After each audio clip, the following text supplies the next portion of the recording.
Japan's discharge plan of nuclear-contaminated water has drawn wide condemnations, with the country director of Greenpeace Indonesia adding his call for its cancellation. Our demand is outrightly call for the cancellation of this plan. And there is other methods. If this practice is to be allowed, then it can get into a precedence, and that's pretty dangerous.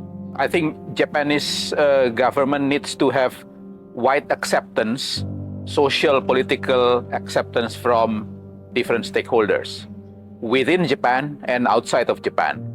Even, I think, the scientific analysis of this wastewater from Fukushima is not conclusive enough.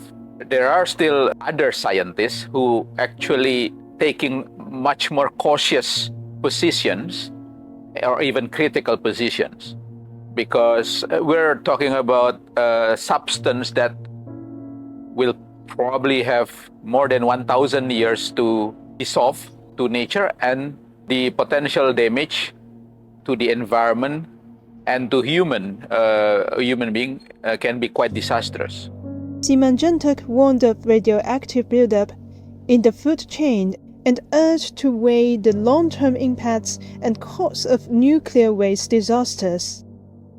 If we are talking about food chain, and we are talking about potential accumulation, and Japan knows better this from the rest of the world with the Minamata disaster a few decades ago. There is almost certain accumulation of contaminated substance, and we're talking about radioactive here. So for Indonesia, we are importing the seafood from Japan.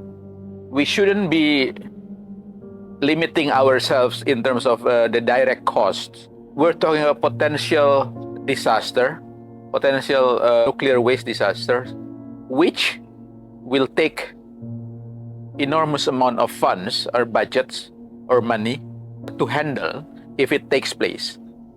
Simanjuntak also called on international governmental organizations such as G7 and ASEAN to take stance against Japan's discharge plan. Japan, of course, an integral part of G7, and I think although G7 head of states kind of a compromised also in this, but we are certain that the people and also the parliaments can be persuaded to take stance against this plan. I believe ASEAN also has to take a more clear position on this, reaffirm its position of nuclear-free region, particularly because this very much connected to marine and maritime resources.